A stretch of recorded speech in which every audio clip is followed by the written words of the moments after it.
ಶ್ರೀ ಗುರುಭ್ಯೋ ನಮಃ ಹರಿ ಓಂ. ಪ್ರೀತಿಯ ವೀಕ್ಷಕರಿಗೆಲ್ಲ ಭಗವತಿ ಸಂಕಲ್ಪಕ್ಕೆ ಸ್ವಾಗತ. ಹರೇ ರಾಮ. ಯಾಸಾ ಪದ್ಮಾಸನಸ್ಥ ವಿಪುಲಕಟಿತಟೇ ಪದ್ಮಪತ್ರಾಯತಾಕ್ಷೇ ಗಂಭೀರಾವರ್ತನಾಭಿಸ್ತನವರ ನಮಿತ ಶುಭ್ರವಸ್ತೋತ್ತರೀಯ ಲಕ್ಷ್ಮೀರ್ದಿವ್ಯೈರ್ಗಜೇಂದ್ರೈಃ ಮಣಿಗಣಖಚಿತೆ ಸ್ಥಾಪಿತಾ ಹೇಮಕುಂಭೈಃ ನಿತ್ಯೋ ಸಾ ಪದ್ಮಸ್ತಾ ಮಮ ವಸತು ಗೃಹೇ ಸರ್ವಮಾಂಗಲ್ಯಯುಕ್ತ. ಶ್ರೀ ಮಹಾಲಕ್ಷ್ಮೀ ನಮಃ. ಶ್ರೀ ಧನಲಕ್ಷ್ಮೀ ನಮಃ. ಆತ್ಮೀಯರೇ, ಇಂದು 10ನೇ ತಾರೀಕು 7ನೇ ತಿಂಗಳು 2026ನೇ ಇಸ್ವಿ ಶುಕ್ರವಾರ. ಇಂದಿನ ದಿವಸದ ಪಂಚಾಂಗ ಏನಿದೆ, ಗ್ರಹಗಳ ಸ್ಥಿತಿಗತಿಗಳೇನು, ರಾಶಿಫಲ ಏನು ಹೇಳ್ತದೆ ನೋಡೋಣ ಬನ್ನಿ. ಮೊದಲು ಪಂಚಾಂಗ. ಸ್ವಸ್ತಿ ಶ್ರೀ ವಿಜಯಾಭ್ಯುದಯ ನೃಪಶಾಲಿ ವಾಹನ ಗತಶಕ ವರ್ಷ 1948ನೇ ಮಂಗಳಕರ ಪರಾಭವನಾಮ ಸಂವತ್ಸರದ ಉತ್ತರಾಯಣ ಗ್ರೀಷ್ಮ ಋತು ನಿಜಜ್ಯೇಷ್ಠ ಮಾಸದ ಕೃಷ್ಣ ಪಕ್ಷದ ಏಕಾದಶಿ ತಿಥಿಯಾಗಿರತಕ್ಕಂಥದ್ದು. ವಾರ ಶುಕ್ರವಾರ. ಈ ದಿವಸದ ನಕ್ಷತ್ರ ಭರಣಿ ನಕ್ಷತ್ರ ಇರತಕ್ಕಂಥದ್ದು. ಈ ದಿವಸದ ಯೋಗ ಶೂಲನಾಮ ಯೋಗ, ಭವಾಕರಣ ಇದೆ ಇವತ್ತಿನ ಪಂಚಾಂಗದಲ್ಲಿ. ಹೀಗಿರುವಾಗ ಇವತ್ತಿನ ದಿವಸದ ವಿಶೇಷತೆ ಬುಧ ಜಯಂತಿ. ಜೊತೆಯಲ್ಲಿ ಇವತ್ತಿನ ದಿವಸ ಸ್ಮಾರ್ತ ಭಾಗವತ ವೈಷ್ಣವಾನಾಂ ಏಕಾದಶಿ. ನೋಡಿ, ಸ್ಮಾರ್ತರಿಗೆ, ಭಾಗವತರಿಗೆ, ವೈಷ್ಣವರಿಗೆ ಎಲ್ಲರಿಗೂ ಸಹಿತವಾಗಿ ಇವತ್ತಿನ ದಿವಸ ಏಕಾದಶಿ ಇರತಕ್ಕಂಥದ್ದು. ಇದು ಇವತ್ತಿನ ದಿವಸದ ವಿಶೇಷತೆ. ಹೀಗಿರುವಾಗ ಖಗೋಳದ ಗ್ರಹಸ್ಥಿತಿ ಏನು? ಚಂದ್ರನು ಮೇಷರಾಶಿಯಲ್ಲೇ ಭರಣಿ ನಕ್ಷತ್ರದಲ್ಲಿದ್ದಾನೆ. ವೃಷಭ ರಾಶಿಯಲ್ಲಿ ಅಂಗಾರಕ, ಮಿಥುನ ರಾಶಿಯಲ್ಲಿ ರವಿ ಮತ್ತು ಬುಧರ ಯುತಿ, ಕರ್ಕಾಟಕ ರಾಶಿಯಲ್ಲಿ ಗುರು ಮತ್ತು ಮಾಂದ್ಯರ ಯೋಗ, ಸಿಂಹ ರಾಶಿಯಲ್ಲಿ ಶುಕ್ರ ಮತ್ತು ಕೇತುವಿನ ಯೋಗ. ಕನ್ಯಾ, ತುಲಾ, ವೃಶ್ಚಿಕ, ಧನು, ಮಕರ ಈ 6 ರಾಶಿಗಳಲ್ಲೂ ಯಾವುದೇ ಗ್ರಹಗಳಿಲ್ಲ. ಕುಂಭರಾಶಿಯಲ್ಲಿ ಎಂದಿನಂತೆ ರಾಹು ಇದ್ದಾನೆ. ಮೀನರಾಶಿಯಲ್ಲಿ ಶನಿ ಮಹಾತ್ಮ. ಇದು ಇವತ್ತಿನ ಖಗೋಳದ ಸ್ಥಿತಿ. ಹೀಗಿರುವಾಗ ಮೇಷಾದಿ 12 ರಾಶಿಯವರಿಗೆ ಯಾವ ರೀತಿಯಂತಹ ಫಲಗಳು ಇದೆ ಹೇಳುವಂತಹದ್ದನ್ನು ಚಿಂತಿಸೋಣ. ಮೊದಲು ಮೇಷರಾಶಿ. ಮೇಷರಾಶಿಯವರಿಗೆ ಭರಣಿ ನಕ್ಷತ್ರದಲ್ಲಿ ಚಂದ್ರ ಇದ್ದದ್ದರಿಂದ ಭರಣಿ ನಕ್ಷತ್ರದವರಿಗೆ ಅನುಕೂಲ. ಧರಣಿ ಆಳುವ ಯೋಗ, ಧರಣಿಯನ್ನು ಖರೀದಿಸುವಂತಹ ಯೋಗ. ಧರಣಿ ಅಂದರೆ ಭೂಮಿ. ನಿಮ್ಮ ಭೂಮಿಯನ್ನು ಹುಡುಕಿಕೊಂಡು ಹೋಗುವಂತಹ ಯೋಗ. ಭಾಳ ದಿವಸ ಆಯಿತು, ಎಲ್ಲಿದೆ ಅಂತ ಮರ್ತು ಹೋಗಿರ್ತದೆ, ಅದನ್ನು ಹುಡುಕೊಂಡು ಹೋಗಬೇಕಂತ ಸಂದರ್ಭ. ಒಟ್ಟಾರೆ ಇವತ್ತಿನ ದಿವಸ ಧರಣಿ ಯೋಗ ಇರತಕ್ಕಂಥದ್ದು ಇವತ್ತಿನ ದಿವಸ ಭರಣಿ ನಕ್ಷತ್ರದವರಿಗೆ. ಜೊತೆಯಲ್ಲಿ ವಿಶೇಷವಾಗಿ 4ನೇ ಮನೆಯ ಅಧಿಪತಿ ಸುಖಾಧಿಪತಿಯಾದಂತಹ ಚಂದ್ರ ನಿಮ್ಮ ರಾಶಿಯಲ್ಲಿದ್ದಾನೆ. ಸುಖ ಸಮೃದ್ಧಿ, ಆರೋಗ್ಯ ವೃದ್ಧಿ, ಹೆಣ್ಣು ಮಕ್ಕಳಿಗೆ ಅಭಿವೃದ್ಧಿ ಇವತ್ತಿನ ದಿವಸ. ಧನಸ್ಥಾನದಲ್ಲಿ ಕುಜ ಇದ್ದದ್ರಿಂದ ಹಣಕಾಸಿನ ವಿಚಾರದಲ್ಲಿ ಸ್ವಲ್ಪ ತಗಾದೆ ಆಗಬಹುದು. ಋಣಭಾರ ಜಾಸ್ತಿ ಆಗುವಂತಹ ಸಾಧ್ಯತೆ, ಸಾಲ ಜಾಸ್ತಿ ಆಗಬಹುದು. ನಿಮ್ಮ ರಾಶಿಯಿಂದ ಸುಖಸ್ಥಾನದಲ್ಲಿ ಗುರು ಮತ್ತು ಮಾಂದ್ಯರ ಯುತಿ ಇದ್ದದ್ರಿಂದ ಭಾಗ್ಯಾಧಿಪತಿ ಗುರು ಅನುಕೂಲವನ್ನು ಮಾಡಿಕೊಡ್ತಾನೆ. ಆದರೆ ಮಾಂದ್ಯಯುತನಾಗಿದ್ದರಿಂದ ಸ್ವಲ್ಪ ಆತಂಕ ಮೂಡುವಂತಹ ಸಾಧ್ಯತೆ ಪ್ರೇತಬಾಧೆಯಿಂದ. ಎಲ್ಲ ದೋಷ ನಿವಾರಣೆಗಾಗಿ ನೀವು ಮಾಡಬೇಕಾಗಿರ್ತಕ್ಕಂಥದ್ದು ಗುರು ಶಾಂತಿ ಮಾಡ್ಕೊಳ್ಳಿ. ಒಂದು 5 ಗುರುವಾರ ದಿವಸ ಕಡಲೆಕಾಳನ್ನು ದಾನ ಮಾಡಿ ಅಥವಾ ಹಸುವಿಗೆ ಕೊಡಿ. ಆಗ ನಿಮ್ಮ ಕಷ್ಟ ನಿವಾರಣೆ ಆದೀತು.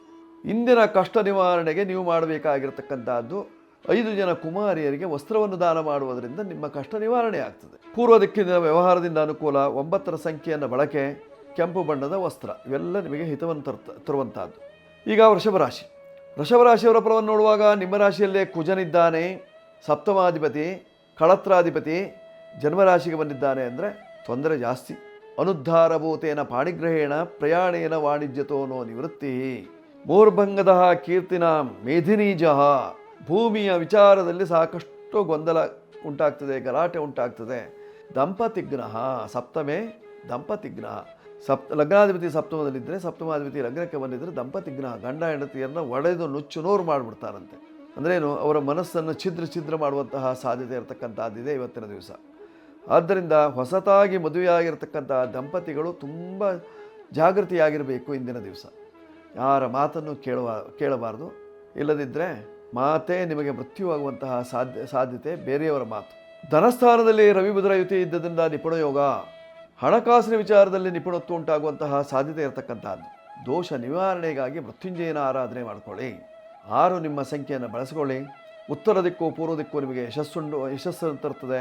ಬಿಳಿ ಬಣ್ಣದ ವಸ್ತ್ರಗಳು ನಿಮಗೆ ಅನುಕೂಲವನ್ನು ಮಾಡಿಕೊಡ್ತದೆ. ಲಕ್ಷ್ಮೀನಾರಾಯಣದ ಆರಾಧನೆ, ಭುವನೇಶ್ವರಿಯ ಆರಾಧನೆಯಿಂದ ಕ್ಷೇಮ. ಈಗ ಮಿಥುನ ರಾಶಿಯವರ ಫಲವನ್ನು ನೋಡುವಾಗ ನಿಮ್ಮ ರಾಶಿಯಲ್ಲೇ ರವಿ ಮತ್ತು ಬುಧರು. ಸರ್ಕಾರಿ ಉದ್ಯೋಗ ವಹಿಸುವವರಿಗೆ ಅನುಕೂಲ. ವಿದ್ಯಾಕ್ಷೇತ್ರದಲ್ಲಿ ಕೆಲಸ ಕಾರ್ಯಗಳನ್ನು ಮಾಡತಕ್ಕಂಥವರಿಗೆ ನೆಮ್ಮದಿ. ಜೊತೆಯಲ್ಲಿ ರವಿ ಬುಧರ ಯುತಿ ಇದ್ದದ್ದರಿಂದ ನಿಮ್ಮ ನಿಪುಣತನವನ್ನು ತೋರಿಸುವಂತಹ ಕಾಲ.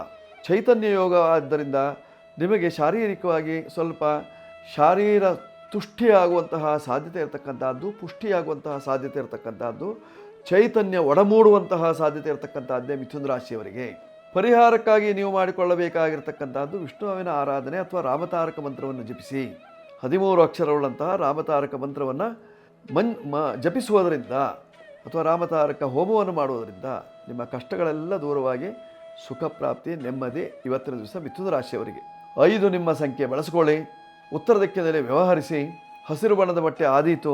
ವಿಷ್ಣು ದೇವರ ಆರಾಧನೆಯಿಂದ ಸಕಲ ಕ್ಷೇಮ. ಈಗ ಕರ್ಕಾಟಕ ರಾಶಿ ನೋಡಿ. ಕರ್ಕಾಟಕ ರಾಶಿಯವರ ಫಲವನ್ನು ನೋಡುವಾಗ ಗುರುಮಾಂದಿಯರ ಯುತಿ ಜೀವೇ ಬ್ರಾಹ್ಮಣ ಶಾಪಂಚ ದೇವಾನಾಮಪಿ ಕೋಪನಂ. ಬ್ರಾಹ್ಮಣ ಶಾಪ ಬೀಳ್ಬೋದು ಅಥವಾ ಹಿರಿಯವರ ಶಾಪ ಏನಾದರೂ ನಿಮ್ಮ ಮೇಲೆ ತಗಲಬಹುದು. ದೇವತೆಗಳು ಸಹಿತವಾಗಿ ಕೋಪಿಷ್ಠರಾಗಬಹುದು. ನೀವು ಎಷ್ಟೇ ಕೈ ಮುಗಿದ್ರೂ ಸಹಿತವಾಗಿ ಏನೂ ಆಗಲ್ಲ. ದೇವ್ರ ಮುಂದೆ ಹೋದ ತಕ್ಷಣ ನೀವು ಕೈ ಮುಕ್ಕೊಂಡು ಪ್ರಸಾದ ಕೊಡಪ್ಪ ಅಂತ ಕೇಳ್ತೀರಿ, ಏನಾರ ಪ್ರಾರ್ಥನೆ ಮಾಡ್ಕೊಳ್ತೀರಿ. ನೀವು ಎಷ್ಟೇ ಕೂತ್ಕೊಂಡ್ರು ಎಷ್ಟೇ ಕೇಳಿದರೂ ಸಹಿತವಾಗಿ ದೇವರ ಪ್ರಸಾದವನ್ನು ಕರುಣಿಸುವುದಿಲ್ಲ. ಅದರಿಂದ ನಿಮಗೆ ಮನಸ್ಸು ದುಗುಡಕ್ಕೆ ಒಳಗಾಗುವಂತಹ ಸಾಧ್ಯತೆ, ದೇವರ ಒಲಮೆ ಆಗಲಿಲ್ವಲ್ಲ, ದೇವರ ಅನುಗ್ರಹವನ್ನು ಮಾಡಲಿಲ್ವಲ್ಲ ಹೇಳುವಂತಹ ದುಗುಡ ಉಂಟಾಗುವಂತಹ ಸಾಧ್ಯತೆ ಇದೆ. ಇವತ್ತಿನ ದಿವಸ ಗುರುಮಾಂದಿಯ ಯುತಿ ಇದ್ದದ್ದರಿಂದ ದೇವಾನಾಮಪಿ ಕೋಪನಂ, ದೇವತೆಗಳು ಕೋಪಗೊಳ್ಳುವಂತಹ ಸಾಧ್ಯತೆ ಇದೆ. ಜೊತೆಯಲ್ಲಿ ಸ್ತ್ರೀ ಕೋಪಕ್ಕೆ ತುತ್ತಾಗುವಂತಹ ಸಾಧ್ಯತೆ ಇರತಕ್ಕಂಥದ್ದಿದೆ ಇವತ್ತಿನ ದಿವಸ. ಸ್ತ್ರೀ ಶಾಪವೂ ಆಗ್ಬೋದು, ಸ್ತ್ರೀ ಕೋಪವೂ ಆಗ್ಬೋದು. ಪರಿಹಾರಕ್ಕಾಗಿ ನೀವು ಮಾಡಿಕೊಳ್ಳಬೇಕಾಗಿರ್ತಕ್ಕಂಥದ್ದು ಚಂಡಿಕಾ ಪಾರಾಯಣ. ಸರ್ವಬಾಧಾ ವಿನಿರ್ಮುಕ್ತೋ ಎಲ್ಲ ದೋಷಗಳು ಪರಿಹಾರ ಆಗಬೇಕಪ್ಪ. ಸರ್ವಬಾಧಾ ವಿನಿರ್ಮುಕ್ತೋ ಧನಧಾನ್ಯ ಸಮನ್ವಿತ ಮನುಷ್ಯೋ ಮತ್ಪ್ರಸಾದೇನ ಭವಿಷ್ಯತಿ ನ ಸಂಶಯ. ಈ ಮಂತ್ರದಿಂದ ನೀವು ಜಪಹೋಮಾದಿಗಳನ್ನು ಮಾಡಿಕೊಳ್ಳುವುದರಿಂದ ಅಥವಾ ಮಂತ್ರವನ್ನೇ ಪಠಿಸುವುದರಿಂದ ನಿಮ್ಮ ಕಷ್ಟ ದೋಷಗಳು ನಿವಾರಣೆಯಾಗಿ ಸುಖ ಪ್ರಾಪ್ತಿ. 2 ನಿಮ್ಮ ಸಂಖ್ಯೆ. ಚಂಡಿಕಾ ಪಾರಾಯಣದಿಂದ ಕ್ಷೇಮ. ದಕ್ಷಿಣ ದಿಕ್ಕಿನಲ್ಲಿರತಕ್ಕಂತಹ ದುರ್ಗಾ ದೇವಸ್ಥಾನಕ್ಕೆ ಹೋಗುವುದರಿಂದ ನೆಮ್ಮದಿ. ಬಿಳಿ ಬಣ್ಣದ ವಸ್ತ್ರಗಳು ಅನುಕೂಲವನ್ನು ತರುತ್ತದೆ ಹಾಗೂ ದಕ್ಷಿಣ ದಿಕ್ಕಿನಲ್ಲಿ ವ್ಯವಹರಿಸುವುದರಿಂದ ಕ್ಷೇಮವಾಗ್ತದೆ. ಈಗ ಸಿಂಹರಾಶಿ. ಸಿಂಹರಾಶಿಯವರ ಫಲವನ್ನು ನೋಡುವಾಗ ನಿಮ್ಮ ರಾಶಿ ಅಧಿಪತಿ ಲಾಭಸ್ಥಾನದಲ್ಲಿದ್ದರಿಂದ ಒಳ್ಳೆಯ ಲಾಭವನ್ನು ಕಾಣುವಂತಹ ಒಂದು ಸುಯೋಗ. ಮನಸ್ಸಿನ ದುಗುಡವನ್ನು ದೂರ ಮಾಡಿಕೊಳ್ಳುವಂತಹ ಒಂದು ಸಂದರ್ಭ. ವ್ಯವಸ್ಥಿತವಾಗಿ ಕೆಲಸ ಕಾರ್ಯಗಳನ್ನು ಮಾಡುವಂತಹ ಅಪೇಕ್ಷೆ. ಜೊತೆಯಲ್ಲಿ ಬಂಧು ಬಾಂಧವರೊಟ್ಟಿಗೆ ಪ್ರೀತಿಯಿಂದ ಜೀವನವನ್ನು ಸಾಗಿಸಬೇಕು ಅನ್ನುವಂತಹ ಒಂದು ನಿರ್ಣಯ. ಹೊಸದಾಗಿ ಕೊಂಡಂತಹ ಕೃಷಿ ಕ್ಷೇತ್ರವನ್ನು ಅಭಿವೃದ್ಧಿಪಡಿಸಬೇಕು ಅನ್ನುವಂತಹ ಭಾವನೆ. ಇದೆಲ್ಲ ಇರತಕ್ಕಂಥದ್ದು ಸಿಂಹರಾಶಿಯವರಿಗೆ. ಸಿಂಹರಾಶಿಯವರು ಬಳಸಿಕೊಳ್ಳಬೇಕಾಗಿರ್ತಕ್ಕಂತಹ ಸಂಖ್ಯೆ 1. ಜೊತೆಯಲ್ಲಿ ಮಹಾಮೃತ್ಯುಂಜಯನ ಅನುಗ್ರಹವನ್ನು ಪಡೆಯುವುದರಿಂದ ಕ್ಷೇಮ. ಕೆಂಪು ಬಣ್ಣದ ವಸ್ತ್ರಗಳು ನಿಮಗೆ ಅನುಕೂಲ. ಪೂರ್ವ ದಿಕ್ಕು ಅಥವಾ ದಕ್ಷಿಣ ದಿಕ್ಕಿನಲ್ಲಿ ವ್ಯವಹಾರ. ಈಗ ಕನ್ಯಾರಾಶಿ. ಕನ್ಯಾರಾಶಿಯವರ ಫಲವನ್ನು ನೋಡುವಾಗ ಸಪ್ತಮ ಸ್ಥಾನಾಧಿಪತಿಯಂತಹ ಗುರು ಲಾಭಭಾವದಲ್ಲಿದ್ದರಿಂದ ಒಳ್ಳೆಯ ಲಾಭವಾದೀತು. ಬಂದ ಲಾಭ ಬೇರೆಯವರ ಪಾಲಾಗುವ ಸಾಧ್ಯತೆ ಇರತಕ್ಕಂಥದ್ದು ಮಾಂದ್ಯಯುತನಾಗಿದ್ದರಿಂದ. ನೋಡಿ, ಪಂಚಮ ಸ್ಥಾನಾಧಿಪತಿಯಂತಹ ಶನಿ ಮಹಾತ್ಮನು ನಿಮ್ಮ ರಾಶಿಯಿಂದ 7ನೇ ಮನೆಯಲ್ಲಿ ಪೂರ್ಣದೃಷ್ಟಿಯಲ್ಲಿ ನೋಡ್ತಾ ಇದ್ದಾನೆ. ದಾಂಪತ್ಯದಲ್ಲಿ ಬೇಸರ, ಗಂಡ ಹೆಂಡತಿಯರು ಬೇಸರ ಪಟ್ಕೊಳ್ಳುವಂಥ ಸಾಧ್ಯತೆ ಇರತಕ್ಕಂಥದ್ದು. ಗಂಡನನ್ನು ಕಂಡ್ರೆ ಹೆಂಡತಿಗೆ ಬೇಸರ, ಹೆಂಡತಿಯನ್ನು ಕಂಡ್ರೆ ಗಂಡನಿಗೆ ಬೇಸರ ಉಂಟಾಗುವಂತಹ ಸಾಧ್ಯತೆ ಇರತಕ್ಕಂಥದ್ದು. ಹಳೆಯ ಮಾತುಗಳನ್ನೆಲ್ಲವನ್ನು ಎತ್ತಿ ಮತ್ತೆ ಮಾತನಾಡುವಂತಹ ಸಾಧ್ಯತೆ ಇರತಕ್ಕಂಥದ್ದೇ ಇವತ್ತಿನ ದಿವಸ. ಇಬ್ಬರಿಗೂ ಸಹಿತವಾಗಿ ಒಂದು ರೀತಿಯಂತಹ ಕೋಪ, ಮುನಿಸು, ಮಾತನಾಡುವುದಿಲ್ಲ, ಮಾತನ್ನು ಬಿಟ್ಟುಬಿಡ್ತೀರಿ. ಅದರಿಂದ ನಿಮಗೆ ಒಂದು ರೀತಿಯಂತಹ ಜಿಗುಪ್ಸೆ. ದೋಷ ನಿವಾರಣೆಗಾಗಿ ನೀವು ಮಾಡಿಕೊಳ್ಳಬೇಕಾಗಿರತಕ್ಕಂಥದ್ದು ಕಾಳಿಯ ಮಂತ್ರವನ್ನು ಪಠಿಸಿ. ಕಾಳಿ ಕಾಳಿ ಮಹಾಕಾಳಿ ಭದ್ರಕಾಳಿ ಕಪಾಲಿನಿ ಕುಲಂಚ ಕುಲಧರ್ಮಂಚ ಮಾಂಚಪಾಲಿಯ ರಕ್ಷಮಾಂ. ಈ ಮಂತ್ರದಿಂದ ಹೋಮವನ್ನು ಮಾಡುವುದರಿಂದ ನಿಮ್ಮ ಕಷ್ಟ ದೋಷಗಳು ನಿವಾರಣೆಯಾಗಿ ಸುಖ ಪ್ರಾಪ್ತಿ, ನೆಮ್ಮದಿ ಕಾಣುವಂಥ ಒಂದು ಸುಯೋಗ ಕನ್ಯಾರಾಶಿಯವರಿಗೆ. 5 ನಿಮ್ಮ ಸಂಖ್ಯೆ. ಹಸಿರು ಬಣ್ಣ. ವಿಷ್ಣು ದೇವರು, ಉತ್ತರ ದಿಕ್ಕು, ಇವೆಲ್ಲ ನಿಮಗೆ ಹಿತವನ್ನು ತರುವಂತಹದ್ದು. ಈಗ ತುಲಾರಾಶಿ. ತುಲಾರಾಶಿಯವರ ಫಲವನ್ನು ನೋಡುವಾಗ ಬಾಧಾಸ್ಥಾನದಲ್ಲಿ ನಿಮ್ಮ ರಾಶಿಯಾಧಿಪತಿ ಬಾಧೆಯಲ್ಲಿದ್ದಾನೆ. ನೋಡಿ, ಶೃಂಗಾರ ಸಾಮಗ್ರಿಗಳ ವ್ಯಾಪಾರ ವ್ಯವಹಾರ ಮಾಡುವವರಿಗೆ ತೊಂದರೆ. ಸಿನಿಮಾ ರಂಗದಲ್ಲಿ ಕೆಲಸ ಕಾರ್ಯಗಳನ್ನು ಮಾಡುವವರಿಗೆ ತೊಂದರೆ. ರಂಗದಲ್ಲಿ ಕೆಲಸ ಮಾಡುವಂಥವರಿಗೆ ತೊಂದರೆ ಉಂಟಾಗುವಂತಹ ಸಾಧ್ಯತೆ ಇರತಕ್ಕಂಥದ್ದು. ನಾಟ್ಯ ಪ್ರವೀಣರಿಗೆ, ನಟನೆಯನ್ನು ಮಾಡುವವರಿಗೆ, ಯಕ್ಷಗಾನ ರಂಗದಲ್ಲಿರತಕ್ಕಂಥವರಿಗೆ, ಕಥಕ್ಕಳಿ ಇತ್ಯಾದಿಗಳನ್ನು ನಡೆಸತಕ್ಕಂಥವರಿಗೆ, ರಂಗಕರ್ಮಿಗಳಿಗೆಲ್ಲ ತೊಂದರೆ ಉಂಟಾಗುವಂತಹ ಸಾಧ್ಯತೆ ಇರತಕ್ಕಂತಹದ್ದು ಶುಕ್ರನು ಬಾಧೆಯಲ್ಲಿದ್ದರಿಂದ. ಒಂದು ಶಾರೀರಿಕವಾಗಿ ಬಾಧೆ, ಹಣಕಾಸಿನ ಬಾಧೆ ಅಥವಾ ಅಲಂಕಾರ ಸಾಮಗ್ರಿಗಳ ತೊಂದರೆ, ಏನೋ ಒಂದು ರೀತಿಯಂತಹ ತೊಂದರೆಗಳಿಸಿ ಸಿಲುಕಿಕೊಳ್ಳುವಂತಹ ಸಾಧ್ಯತೆ. ಪರಿಹಾರಕ್ಕಾಗಿ ಹೊರನಾಡು ಅನ್ನಪೂರ್ಣೇಶ್ವರಿಯ ಪ್ರಾರ್ಥನೆ ಮಾಡಿಕೊಳ್ಳಿ. ಜೊತೆಯಲ್ಲಿ 6 ನಿಮ್ಮ ಸಂಖ್ಯೆಯನ್ನು ಬಳಸಿಕೊಳ್ಳಿ. ಬಿಳೆ ಬಣ್ಣದ ವಸ್ತ್ರಗಳು ನಿಮಗೆ ಹಿತವನ್ನು ತರುತ್ತದೆ. ಉತ್ತರ ದಿಕ್ಕು ನಿಮಗೆ ಯಶಸ್ಸನ್ನು ಕೊಡ್ತದೆ. ಈಗ ವೃಶ್ಚಿಕ ರಾಶಿ. ವೃಶ್ಚಿಕ ರಾಶಿಯವರ ಫಲವನ್ನು ನೋಡುವಾಗ ನಿಮ್ಮ ರಾಶಿಯಾಧಿಪತಿ ಕೇಂದ್ರದಲ್ಲಿದ್ದು ಪೂರ್ಣ ದೃಷ್ಟಿಯಲ್ಲಿ ನೋಡ್ತಾ ಇದ್ದಾನೆ. ಒಂದು ದೃಷ್ಟಿಯಲ್ಲಿ ಒಳ್ಳೆಯದು, ಆದರೆ ಮತ್ತೊಂದು ರೀತಿಯಲ್ಲಿ ಕೆಟ್ಟದ್ದು. ನಿಮ್ಮ ರಾಶಿಯಾಧಿಪತಿ ಸಪ್ತಮದಲ್ಲಿ ಹೋಗಿದ್ದಾನೆ ಅಂತಂದರೆ ನೀವು ಹೆಂಡತಿಯ ಮನೆಯಲ್ಲಿ ಹೋಗಿ ವಾಸ ಮಾಡಿದ ಹಾಗೆ, ಬೇರೆಯವರ ಮನೆಯಲ್ಲಿ ವಾಸ ಮಾಡಿದ ಹಾಗೆ ಆಗುವಂತಹ ಸಾಧ್ಯತೆ ಇರತಕ್ಕಂಥದ್ದು. ಧನಾಧಿಪತಿಯಂತಹ ಗುರು ಭಾಗ್ಯಸ್ಥಾನದಲ್ಲಿದ್ದರಿಂದ ಭಾಗ್ಯವೃದ್ಧಿ ಆಗುವಂತಹ ಲಕ್ಷಣ. ಗುರುಮಾಂದಿ ಯೋಗ ಇದ್ದದರಿಂದ ಸ್ವಲ್ಪ ಆತಂಕ ಇರತಕ್ಕಂಥದ್ದು. ಕುಟುಂಬದ ಹಿರಿಯರಿಂದ ಏನಾದರೂ ಸಣ್ಣ ಪುಟ್ಟ ತೊಂದರೆ ಆದೀತು, ಅವರಿಂದ ಮರೆವು ಬರುವಂತಹ ಸಾಧ್ಯತೆ ಇರತಕ್ಕಂಥದ್ದು, ಮರೆತು ಹೋಗುವಂತಹ ಸಾಧ್ಯತೆ ಇರತಕ್ಕಂಥದ್ದು. ಆದ್ದರಿಂದ ನೋಡಿ, ನಿಮ್ಮ ರಾಶಿಯಿಂದ ಪಂಚಮ ಸ್ಥಾನದಲ್ಲಿರ್ತಕ್ಕಂಥ ಶನಿ ಮಹಾತ್ಮನು ಮಕ್ಕಳಿಗೆ ತೊಂದರೆಯನ್ನು ಕೊಡ್ತಾನೆ. ಮಕ್ಕಳ ಉಡುಗೆ ತೊಡುಗೆಯಲ್ಲಿ, ಮಕ್ಕಳ ವಿದ್ಯಾಭ್ಯಾಸದಲ್ಲಿ, ಮಕ್ಕಳ ವ್ಯವಹಾರದಲ್ಲಿ ಏನಾದರೂ ತೊಂದರೆ ಆದೀತು, ಪರಿಹಾರಕ್ಕೆ ಶನಿ ಶಾಂತಿ ಮಾಡಿಕೊಳ್ಳಿ. ಕುಜನ ಪ್ರೀತ್ಯರ್ಥವಾಗಿ ಸುಬ್ರಹ್ಮಣ್ಯ ದೇವರ ಮೊರೆ ಹೋಗಿ ನೀವು 9ರ ಸಂಖ್ಯೆಯನ್ನು ಬಳಸ್ಕೊಳ್ಳಿ. ಜೊತೆಯಲ್ಲಿ ಕೆಂಪು ಬಣ್ಣದ ವಸ್ತ್ರವನ್ನು ದಾನ ಮಾಡಿ, ಆಗ ನಿಮ್ಮ ಕಷ್ಟ ನಿವಾರಣೆ. ಈಗ ಧನುರಾಶಿ. ಧನುರಾಶಿಯವರ ಫಲವನ್ನು ನೋಡುವಾಗ ಸಪ್ತಮ ಸ್ಥಾನದಲ್ಲಿ ರವಿ ಬುಧರ ಯುತಿ ಒಳ್ಳೆಯದಲ್ವೇ? ರವಿ ಇದ್ದದ್ದು ಸ್ವಲ್ಪ ಆತಂಕ ಮೂಡ್ತದೆ. ದಾಂಪತ್ಯ ಜೀವನದಲ್ಲಿ ರವಿ ಸಪ್ತಮದಲ್ಲಿ ನಿಂತ್ಕೊಂಡಿದ್ದಾನೆ ಅಂತಂದರೆ ದಾಂಪತ್ಯ ಸರಿಯಾಗಿರುವುದಿಲ್ಲ, ಸರಿಯಾಗಿರಲಿಕ್ಕೆ ಬಿಡುವುದಿಲ್ಲ. ಅದು ಅರ್ಜುನಾಥ, ಅವನು ಹಗಲಿನ ನಾಥ ಒಡೆಯ, ರಾತ್ರಿಯಲ್ಲೇ ತೊಂದರೆ ಕೊಡ್ತಾನೆ. ದಾಂಪತ್ಯಗಳನ್ನು ದೂರ ಮಾಡಿ ಹಾಕಿಬಿಡುವಂತಹ ಸಾಧ್ಯತೆ, ಅಥವಾ ಪಿಂಡ ಚಿಂತ ಮಕ್ಕಳ ಬಗ್ಗೆ ಚಿಂತೆ ಉಂಟಾಗುವಂತಹ ಸಾಧ್ಯತೆ, ಅಥವಾ ತುಚ್ಛ ಲಬ್ಧಿ, ಸಂಸಾರದಲ್ಲಿ ತುಚ್ಛ ಭಾವನೆ ಮೂಡುವಂತಹ ಸಾಧ್ಯತೆ ಇದೆ. ಆದ್ದರಿಂದ ಅಷ್ಟೇನು ಒಳ್ಳೆಯದಲ್ಲ. 4ನೇ ಮನೆಯಲ್ಲಿರ್ತಕ್ಕಂತಹ ಶನಿ ಮಹಾತ್ಮನಿಂದ ವಾಹನಕ್ಕೆ ಕಂಟಕ ಬರುವಂತಹ ಸಾಧ್ಯತೆ ಇರತಕ್ಕಂಥದ್ದು. ಇಲ್ಲಿ ದ್ವಿಚಕ್ರವಾಗಿರ್ಬೋದು, ಚತುಶ್ಚಕ್ರವಾಗಿರ್ಬೋದು, ಷಟ್ಚಕ್ರವಾಗಿರ್ಬೋದು, ವಾಹನದಲ್ಲಿ ತೊಂದರೆ ಉಂಟಾಗುವಂತಹ ಲಕ್ಷಣಗಳು ಕಂಡುಬರ್ತದೆ. ಪರಿಹಾರಕ್ಕಾಗಿ ಶನಿ ಶಾಂತಿ ಅಥವಾ ಆಂಜನೇಯನ ಪೂಜೆ, ಆಂಜನೇಯನಿಗೆ ಬಾಳೆಕೊನೆ ಸಮರ್ಪಣೆ ಇತ್ಯಾದಿಗಳನ್ನು ಮಾಡಿಕೊಳ್ಳುವುದರಿಂದ ನಿಮ್ಮ ಕಷ್ಟಗಳು ಪರಿಹಾರವಾಗಿ ಸುಖ ಪ್ರಾಪ್ತಿಯಾಗುವಂತಹ ಲಕ್ಷಣ ಧನುರಾಶಿಯವರಿಗೆ. 3 ನಿಮ್ಮ ಸಂಖ್ಯೆ ಬಳಸಿಕೊಳ್ಳಿ. ಹಳದಿ ಬಣ್ಣ ಆಗಿ ಬರ್ತದೆ. ಉತ್ತರ ದಿಕ್ಕಿನ ವ್ಯವಹಾರದಿಂದ ಕ್ಷೇಮ ಉಂಟಾಗ್ತದೆ. ರಾಯರ ಸೇವೆಯಿಂದ ಯಶಸ್ಸಿದೆ. ಈಗ ಮಕರ ರಾಶಿ. ಮಕರ ರಾಶಿಯವರ ಫಲವನ್ನು ನೋಡುವಾಗ ಬಾಧಾಧಿಪತಿ ಅಂತಹ ಕುಜನು ಪಂಚಮ ಸ್ಥಾನದಲ್ಲಿದ್ದಾನೆ. ಮಕ್ಕಳಿಗೆ ತೊಂದರೆ ಆಗ್ತದೆ. ಕೋರ್ಟ್ ಕಚೇರಿ ವ್ಯವಹಾರದಲ್ಲಿ ನಿಮಗೆ ಸ್ವಲ್ಪ ಹಿಂದೇಟು ಬೀಳುವಂತಹ ಸಾಧ್ಯತೆ ಇರತಕ್ಕಂತಹದ್ದು. ಅದಕ್ಕೋಸ್ಕರವಾಗಿ ವಿಜಯದುರ್ಗ ಆರಾಧನೆಯನ್ನು ಮಾಡಿಕೊಳ್ಳಿ. ವಿಜಯದುರ್ಗ ಅಂದರೆ ನಮಗೆ ವಿಜಯವನ್ನು ಕೊಡ್ತಕ್ಕಂತಹ ದುರ್ಗಾದೇವತೆಯ ಆರಾಧನೆಯನ್ನು ಮಾಡುವುದರಿಂದ ಕಷ್ಟಗಳು ಪರಿಹಾರವಾಗುವಂತಹ ಸಾಧ್ಯತೆ, ನಿಮ್ಮ ಕೋರ್ಟ್ ಕಚೇರಿ ವ್ಯವಹಾರದಲ್ಲಿ ನಿಮ್ಮಂತೆ ಆಗುವಂತಹ ಸಾಧ್ಯತೆ ಇರತಕ್ಕಂತಹದ್ದು. ದೈವಿ ಬಲದಿಂದ ಸಾಧ್ಯವಾದರೆ ಕೊಲ್ಲೂರಿಗೆ ಹೋಗಿ ಬನ್ನಿ. ಕೊಲ್ಲೂರಿನಲ್ಲಿ ಒಂದು ಸಂಕಲ್ಪ ಮಾಡಿ ಒಂದು ವಿಶೇಷವಾಗಿ ಕುಂಕುಮಾರ್ಚನೆಯನ್ನು ಮಾಡಿಸಿ ಬನ್ನಿ. ಆಗ ನಿಮ್ಮ ಕಷ್ಟಗಳೆಲ್ಲ ದೂರವಾಗುವಂತಹ ಸಾಧ್ಯತೆ ಇರತಕ್ಕಂತಹದ್ದು ಮಕರ ರಾಶಿಯವರಿಗೆ. ಮಕರ ರಾಶಿಯವರು ಸಪ್ತಮದಲ್ಲಿ ಗುರು ಇದ್ದದಿಂದ ಗುರುವಿನ ಆರಾಧನೆ ಬೇಕು. 7ನೇ ಮನೆಯಲ್ಲಿ ಮಾಂದಿ ಇದ್ದದಿಂದ ಮಾಂದಿ ಶಾಂತಿ ಮಾಡ್ಕೊಳ್ಳಿ, ಅಥವಾ ಒಂದು ಭಗವದ್ಗೀತಾ ಪುಸ್ತಕವನ್ನು ದಾನ ಮಾಡಿ ಯಾರಿಗಾದರೂ. ಆಗ ನಿಮ್ಮ ಕಷ್ಟ ನಿವಾರಣೆಯಾಗಿ ಸುಖ ಪ್ರಾಪ್ತಿಯಾಗುವಂತಹ ಲಕ್ಷಣ.